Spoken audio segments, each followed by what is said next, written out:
नमस्कार दोस्तों, स्वागत है आपका आज के मुख्य समाचार में, जिसमें सबसे पहली और बड़ी खबर में आपको बताएंगे कि बिहार में हुई इस साल की सबसे बड़ी लूटपाट, जिसके बाद तेजस्वी यादव ने मुख्यमंत्री नीतीश पर कसा तंज। कहा, महाजंगल राज के महाराजा इस पर कुछ बोलते क्यों नहीं। जी हाँ दोस्तों, बिहार में जो सुशासन का दावा किया जा रहा है उसको नीतीश कुमार के खिलाफ तंज कसते हुए तेजस्वी यादव ने महाजंगल राज बताया है। इसी के साथ दूसरी बड़ी खबर में आपको बताएंगे कि बिहार एनडीए में सब कुछ ठीक नहीं, कैबिनेट विस्तार में मंत्रियों की संख्या को लेकर भाजपा और जेडीयू में फंस गया मामला।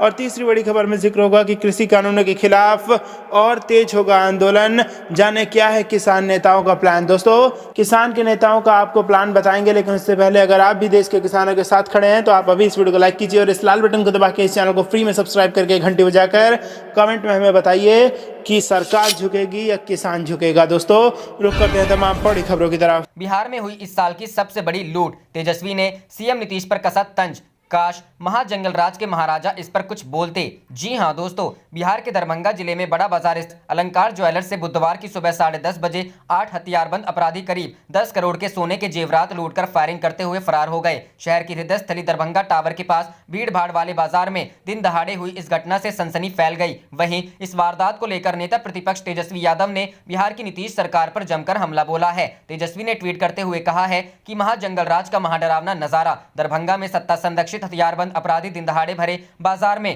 कई राउंड फायरिंग कर 10 करोड़ का सोना लूट ले गए। चंद कदम दूर ही एसपी ऑफिस और बीजेपी विधायक आवास है, जहां 30 साल पहले के सीएम या वर्तमान सीएम। दरभंगा में हुई दिन दहाड़े लूट के बाद दुकान के मालिक सुशील लाठ और उनके भाई संतोष लाठ ने कहा कि कितने की लूट हुई है, इसका आकलन किया जा रहा है। प्रत्यक्षदर्शियों ने कहा कि करीब 10 करोड़ के सोने के जेवरात की लूट हुई है। वारदात भाजपा के नगर विधायक संजय सरावगी के घर से करीब 200 मीटर की दूरी पर हुई है। एसएसपी बाबूराम ने लूट की घटना की पुष्टि करते हुए कहा कि कितने की लूट हुई है, इसका आकलन किया जा रहा है। उन्होंने कहा कि इस तरह की घटना बिना लाइनर और योजना के नहीं होती है। सीसीटीवी के माध्यम से कुछ अपराधियों की पहचान कर ली गई है। जल्द ही उनकी गिरफ्तारी होगी और लूट के जेवरात की बरामदगी होगी। रुक करते हैं अगली खबर की तरफ। बिहार एनडीए में सब कुछ ठीक नहीं, कैबिनेट विस्तार में मंत्रियों की संख्या को ले बीजेपी व जेडीयू में फंसा मामला। जी हां दोस्तों, बिहार की नीतीश कुमार की राष्ट्रीय जनतांत्रिक गठबंधन सरकार में सब कुछ ठीक ठाक नहीं चल रहा है। भारतीय जनता पार्टी और जनता दल यूनाइटेड के बीच कैबिनेट विस्तार को लेकर खींचतान चरम पर है।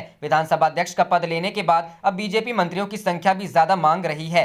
इसी बात को लेकर एनडीए में गांठ मोटी होती जा रही है। बीजेपी का तर्क है कि सरकार में पार्टी की मंत्रियों की संख्या हर साल में ज्यादा होनी चाहिए। भले ही विभागों की संख्या बराबर रहे, लेकिन मंत्रियों की संख्या हर हाल में बीजेपी की ज्यादा हो। बीजेपी का शीर्ष नेतृत्व इसी आधार अड़ा है। यही नहीं, विधान परिषद की मनोनयन वाली और विधानसभा कोटे की सीटों पर भी ज्यादा हिस्सेदारी मांग रही है। बिहार विधानसभा में सदस्यों की संख्या 243 है। इस लिहाज से सदस्यों संख्या के आधार 15% विधायक मंत्री बन सकते हैं। बिहार कैबिनेट में मुख्यमंत्री सहित 36 सदस्य शामिल हो सकते हैं। फिलहाल कैबिनेट में 14 मंत्री हैं। जेडीयू के एक मंत्री मेवालाल चौधरी इस्तीफा दे चुके हैं। ऐसे में अभी कैबिनेट में 22 नए सदस्यों के शामिल होने की गुंजाइश बची है। वर्तमान में बीजेपी के साथ जेडीयू के 5, हिंदुस्तानी आवाम मोर्चा और विकासशील इंसान पार्टी के एक मंत्री हैं। रुक करते हैं अगली खबर की तरफ। कृषि कानूनों के खिलाफ और तेज होगा आंदोलन। जाने क्या है किसान नेताओं का प्लान। जी हां दोस्तों, कृषि कानूनों पर केंद्र सरकार और किसानों के बीच टकराव और बढ़ गया है। किसान संगठनों ने केंद्र सरकार के प्रस्ताव को बुधवार को सिरे से खारिज कर दिया। किसान नेताओं ने इसके साथ ही ऐलान भी कर दिया है कि कृषि कानूनों को रद्द होने तक आंदोलन जारी रहेगा। किसानों ने आंदोलन तेज करने की रूपरेखा भी तय की है। बता दें कि सरकार ने आज सुबह किसानों को प्रस्ताव भेजा था, जिसमें एमएसपी को लेकर गारंटी की बात की गई थी। उम्मीद थी कि बात बन जाएगी, लेकिन किसानों ने प्रस्ताव अस्वीकार कर दिया। सरकार की ओर से मिले प्रस्ताव के बाद किसान नेताओं ने सिंगू बॉर्डर पर मीटिंग की। बैठक के बाद किसानों ने औपचारिक प्रेस कॉन्फ्रेंस करके अपनी बात कही, जिसमें आगे का प्लान बताया गया। किसानों का क्या है आगे का प्लान। रिलायंस के प्रोडक्ट्स का बहिष्कार करने का ऐलान। 14 दिसंबर को देश भर में धरना प्रदर्शन होगा। दिल्ली की सड़कों को करेंगे जाम। दिल्ली जयपुर दिल्ली आगरा हाईवे को 12 दिसंबर को रोका जाएगा। पूरे देश में आंदोलन तेज होगा। सरकार के मंत्रियों का घेराव होगा। 14 दिसंबर को बीजेपी के ऑफिस का घेराव होगा। 14 दिसंबर को हर जिले के मुख्यालय का घेराव होगा। 12 दिसंबर को सभी टोल प्लाजा फ्री करेंगे। कृषि कानूनों के वापस होने तक आंदोलन जारी रहेगा। दिल्ली और आसपास के राज्यों से दिल्ली चलो की हुंकार भी भरी जाएगी। रुख करते हैं अगली खबर की तरफ।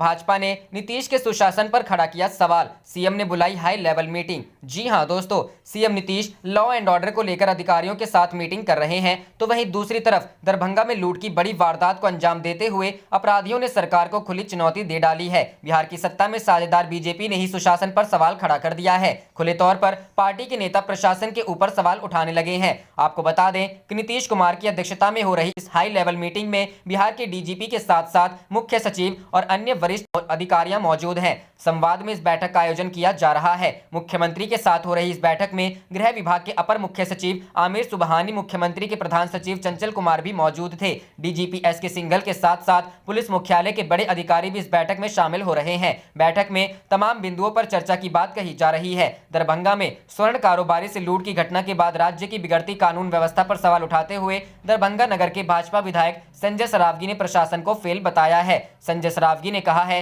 कि दिन दहाड़े अपराधियों ने जिस तरह दरभंगा में भीड़भाड़ वाले बड़ा बाजार इलाके में घटना को अंजाम दिया, वह बताता है कि अपराधियों में प्रशासन का भय खत्म हो चुका है।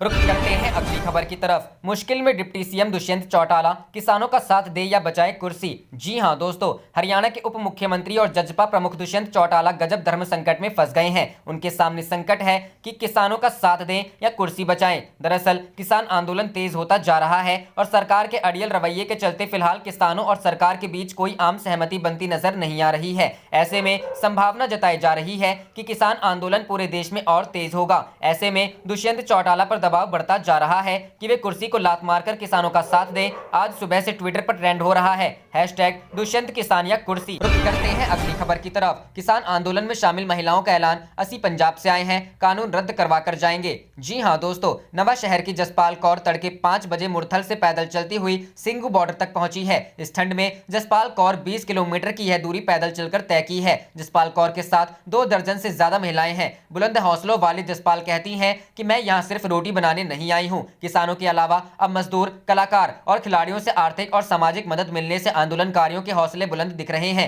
वहीं महिलाएं भी आंदोलन में बढ़ चढ़कर भाग ले रही हैं। महिलाएं आंदोलन के हर मोड़ पर हैं, वो मंच पर हैं, खाने पीने के सामान की व्यवस्था संभाल रही हैं, प्रदर्शन में शामिल हैं। पंजाब के बठिंडा से आई हरिंदर बिंद अपनी कार से पूरे मार्ग पर व्यवस्थाओं का जायजा लेते हुए आई हैं। वो पहुंचने के कुछ देर बाद ही सिंगू बॉर्डर पर विरोध प्रदर्शन में शामिल होती हैं। हरिंदर मुखर हैं और पत्रकारों से प्रबल आत्मविश्वास से बात करती हैं। वो बताती हैं, आज हमें खालिस्तानी बताया जा रहा है, जबकि मेरे पिता मेघराज बुक्तवाना का 30 साल पहले खालिस्तान समर्थकों ने कत्ल कर दिया था। अब यह किसान यूनियन उग्रहा की सचिव है और पंजाब की महिलाओं को इस आंदोलन से जोड़ने की भूमिका निभा रही है। वो कहती है, हम दिहाड़ी मजदूर लगते हैं, हम यहाँ अपने बच्चों को छोड़कर सर्दी में खुले आसमान के नीचे अपने हक के लिए हैं। टिकरी बॉर्डर पर मंच के ठीक बगल में बैठी जसबीर कौर क्लर्क के पद से रिटायर होने के बाद किसान यूनियन से जुड़ गई हैं। इनका बेटा सिंगू बॉर्डर पर धरना दे रहा है। आंदोलन की फंडिंग से लेकर मंच संचालन की व्यवस्था जसबीर कौर ही तय कर रही हैं। यहाँ गुरमेल कौर जैसी कई बुजुर्ग महिलाएं भी हैं जो किसी संगठन से तो जुड़ी नहीं,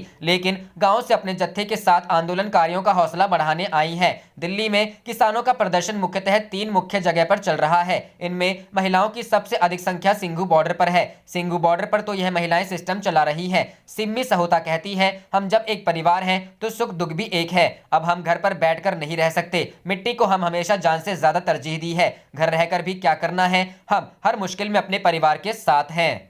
रुख करते हैं अगली खबर की तरफ। नीतीश के सुशासन पर बीजेपी ने खड़े किए सवाल, दरभंगा लूट की घटना के बाद प्रशासन को फेल बताया। जी हां दोस्तों, दरभंगा में स्वर्ण कारोबारी से करोड़ों की लूट की घटना के बाद बीजेपी बिहार में सुशासन पर सवाल खड़े कर रही है। बिहार में भले ही बीजेपी सत्ता में शामिल हो, लेकिन बिगड़ती कानून व्यवस्था को लेकर अब खुले तौर पर पार्टी के नेता प्रशासन के ऊपर सवाल उठाने लगे हैं। दरभंगा में लूट की घटना के बाद स्थानीय विधायक संजय सरावगी ने प्रशासन को फेल बताया है। संजय सरावगी ने कहा है कि दिन दहाड़े अपराधियों ने जिस तरह दरभंगा में भीड़भाड़ वाले बड़ा बाजार इलाके में घटना को अंजाम दिया है, वह बताता है कि अपराधियों में प्रशासन का भय खत्म हो चुका है। संजय सरावगी ने कहा है कि स्वर्ण कारोबारी से 5 करोड़ से ज्यादा की लूट हुई है। मैं व्यक्तिगत तौर पर उस कारोबारी को जानता हूं जिसे अपराधियों ने निशाना बनाया। घटना के बाद मौके पर पहुंचे बीजेपी विधायक ने जिले के एसपी के सामने अपनी नाराजगी भी जताई है। करते हैं अगली खबर की तरफ। लॉ एंड ऑर्डर को लेकर सीएम नीतीश कर रहे हाई लेवल मीटिंग, अपराधियों ने डाली खुली चुनौती। जी हां दोस्तों, बिहार में बढ़ती आपराधिक घटनाओं और बिगड़ती कानून व्यवस्था को देखते हुए मुख्यमंत्री नीतीश कुमार आज हाई लेवल मीटिंग कर रहे हैं। मुख्यमंत्री बिहार के डीजीपी के साथ साथ मुख्य सचिव और अन्य वरीय अधिकारियों के साथ लॉ एंड ऑर्डर को लेकर एक हाई लेवल मीटिंग कर रहे हैं। नेक संवाद में इस बैठक का आयोजन किया जा रहा है। एक तरफ मुख्यमंत्री लॉ एंड ऑर्डर को लेकर अधिकारियों के साथ मीटिंग कर रहे हैं, तो वहीं दूसरी तरफ दरभंगा में लूट की बड़ी वारदात को अंजाम देते हुए अपराधियों ने सरकार को खुली चुनौती दे डाली है। मुख्यमंत्री के साथ हो रही इस बैठक में बिहार के मुख्य सचिव दीपक कुमार के साथ साथ गृह विभाग के अपर मुख्य सचिव आमिर सुबहानी, मुख्यमंत्री के प्रधान सचिव चंचल कुमार समेत अन्य अधिकारी मौजूद थे। डीजीपी एसके सिंघल के साथ साथ पुलिस मुख्यालय के बड़े अधिकारी भी इस बैठक में शामिल हो रहे हैं।